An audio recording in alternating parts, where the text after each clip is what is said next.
May karapatan ba ang mga sponsor manumbat kay Tatay Tikram punto por punto? Bago natin pagpatuloy ang ating pag-usapan, please don't forget to subscribe this YouTube channel. Alam niyo mga katikram na even me sa while nanonood sa kanila, no, nabubuisit ako, no? Gumagawa talaga sila ng way na magkagulo-gulo. Ano? Yung community ni Tatay Tikram, ano? Hindi naman magkagulo, yung sinisiraan nila na para yung ibang mga sponsor umiiral yung confusion, yung question mark ba mga katikram. Kasi alam niyo ba na alam nila na hindi sila entrance sa mga akusasyon na binabato kay Tatay Tikram.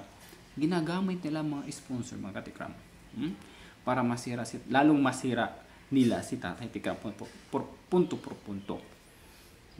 Kung may mga idea kayo or reaction regarding po doon na bakit kailangan pa bang i-mention, i-record yung mga naging sponsor ni Tatay Tikram noon punto por punto.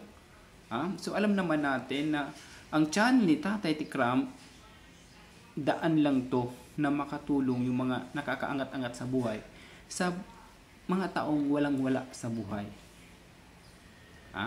Lugmok sa kahirapan.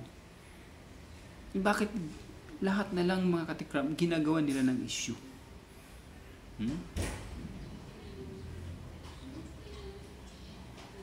Ang importante doon is hindi napabayaan ni Tatay Tikram yung kanyang obligasyon na to help, to assist. May ambag ba daw si Tatay Tikram regarding po doon? Yes.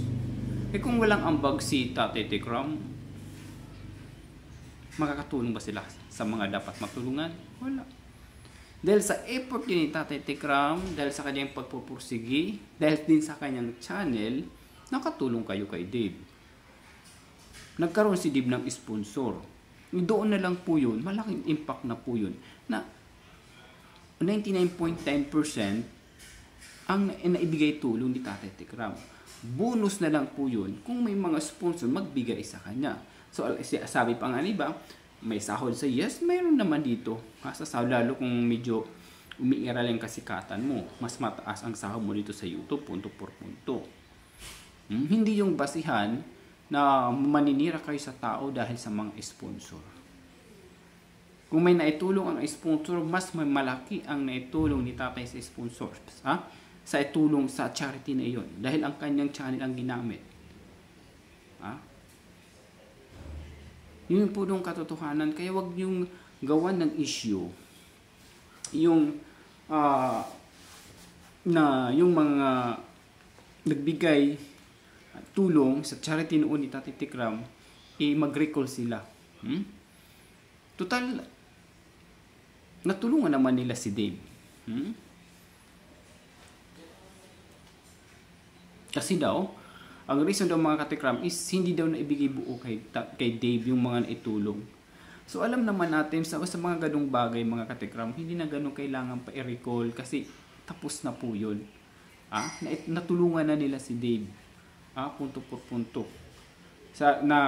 Ang nagplano daw mga katikram na sa ikakaayos si Dave, hindi daw kasama doon si Tikram. Si Tikram daw walang plano na mapaayos ang buhay ni Dave.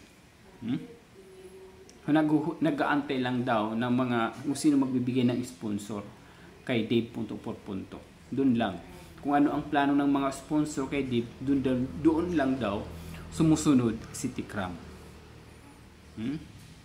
Walang pakialam si Tikram daw, hindi binibigyan ng pagpapahalaga ang buhay ni Dave punto por punto nang si Dave daw inasa po din ni Tikram.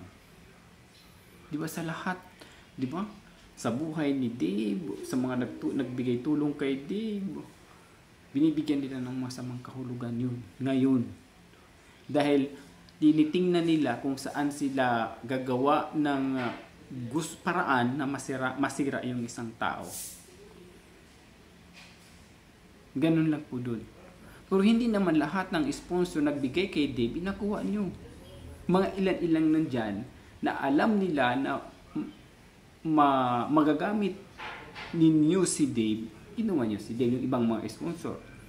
Pero yung mga sponsor na Nandun yung sincere na ang gusto talaga nila ay tumulong sa tao, hindi lang kay Dave. At saka nandoon yung bukal sa kanilang puso na tumulong sa ibang tao, hindi iniwan si Tatay Tikram. Dahil alam nila na kapag doon sila mag-focus kay Tatay Tikram Charity, doon sila mag-sponsor, malaking impact po yun na maraming taong matutulungan. Right? Kasi alam niyo mga Tikramers, dito sa side naman ni Dave, yung mga sponsor na kumampi sa kanya, kasi alam nila mga Tikram, na si Dave magagamit nila balang araw. Tingnan mo si Ursula, di ba? Nag-content na siya dahil alam niya magagamit si Dave. Dahil alam ni Ursula na si Dave medyo nakikilala na sa Tikram community punto por punto. Ganun lang po dun. Ha? Isa rin po yan yung way, isa rin yung dahilan din na mapalapit sila sa mga sponsor ni Dave. Na malay natin mabigyan din sila punto per segundo. Ganun lang po dun mga katikramers yung naging plan B nila, na alam nila na hindi sila makaka-entrada sa pagsisira kay Tatay Tikram dahil nandito mga soldier, nandito yung mga alagad ni Tatay Tikram, mga vlogger na nagmamahal kay Tatay Tikram. Ginamit naman nila ngayon sponsor. Ginamit nila ngayon naman ay ang sponsor na mas malalo, na mas masira si Tatay Tikram. Ginamit na nila lahat-lahat ng mga salitang hindi kaya-aya, binitawan na nila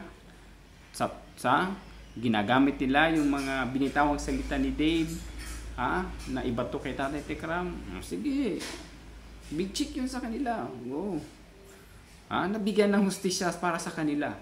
Pero ang tanong, may naniniwala ba? Di ba? Wala. Ngayon hindi na alam nila na walang masyadong may naniniwala sa mga issue na binibitawang salita ni Dave sa publiko, sa mga tanong din nila kay Dave. Sila din naman gumagawa-gawa ng mga issue. Ngayon, sinali nila ang sponsor.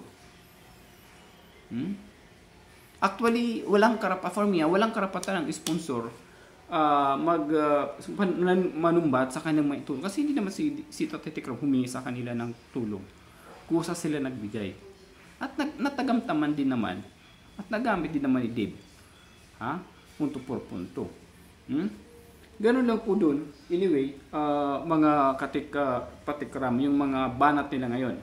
Sensya na medyo, yung mata ko medyo, na. Kaya, ang ginawa nila ngayon, na strategy,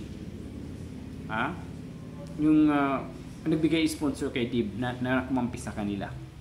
That's your choice. Wala kaming pakialam doon, buhay nyo yun. Kaya wag nyong bigyan ng masamang kahulugan, wag nyong bigyan ng masamang impluwensya ng ibang mga sponsor. Kasi hindi naman lahat ng mga sponsor nanunumbat. Kung kapag ang sponsor ay nanunumbat, it means yung tulong nila hindi galing sa puso. Sa pilitan, yun ang tawag doon. Sa pilitan. Ganun lang po doon mga katikram. Alam naman na karamihan, ulitin ko po, na ang channel ni Tatay Tikram, ang tulay, daan, na makilala niyo si Dave at matulungan din ng ibang tao. Ang channel ni Tatay Tikram ang naging susi na may matulungang tao. Kung halimbawa si Dave, binag niya si Dave sa pag-aalsa ng mga gulay dahil maraming naawa, maraming naantik sa sipag ni Dave noon nung musmus pa siya. Innocent pang kanyang isipan, walang gumulong mga anik-anik na issue, maraming nagmahal, maraming tumulong. Pero wag din kayo magsalita din na because kay Dave yumaman si Tikram. At least yung mga sponsor nakikita, hindi naman sila yan magbibigay na uli kung hindi nila nakikita yung kanilang mga binibigay na pera, walang may napupuntahan. Ganun lang po dun. Kung ano man ang mga tagumpay ngayon ni Tatay Tikram sa buhay niya, kung ano ang natamasa niya ngayon, wala na kayong pakialam dun. Kung ano man ang mga nakaraan niyang buhay, basta lahat, kung anong buhay ni tatay noon at ngayon, ni Tatay Tikram, wala kayong pakialam dun. Kung ano man ang tagumpay, ang tinatamasa ngayon ni Tatay Tikram, ano yun, ha? Product yun ng kanyang kasipagan. Masinop naman si Tatay Tikram, ha? Masinop, madiskarte.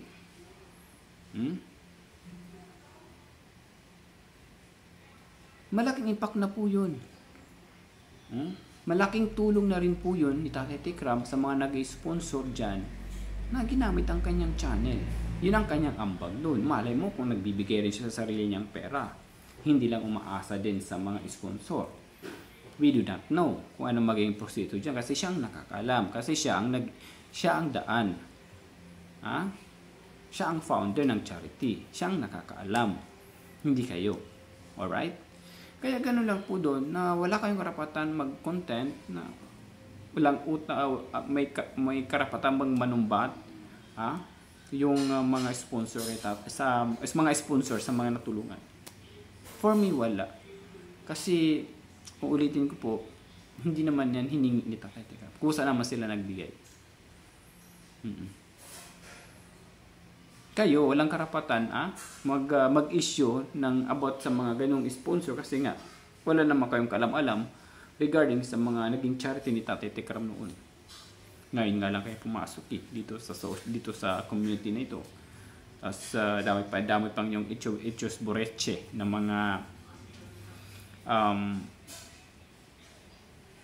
kwento sa publiko. Maraming nainis actually na yung mga sponsor daw na numbat kay Tatay. Wala naman. Tahimik naman. Kayo lang naman nag-ingay dyan. Oo. Tahimik mga sponsors, mga legit die-hard sponsor sa charity ni Tatay Tikram. Die-hard naman sila. Na nagbibigay sa kung anumang foundation man yan, charity, kung anumang charity ang inilulunsad ni Tatay Tikram, nagbibigay din naman sila punto por punto. Kaya yung mga sponsor ni Tatay Tikram, wag niyong itulad sa mga sponsor kung anong nasa likod ng mga kawakwakan dyan. Kasi dito, hindi sila nag-mention about dyan sa panunumbat kasi galing sa puso ang kanilang pagtulong. Yun lang po doon, mga katikram na sobrang nabubuisit. Bakit kailangan pa pati sponsor idadamay sa issue?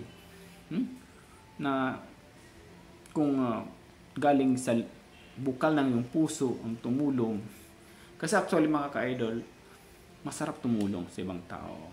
Parang lumulutang ka sa hangin na magaan yung loob mo na makatulong sa mga taong na dapat kailangan tulungan. Yung ganun.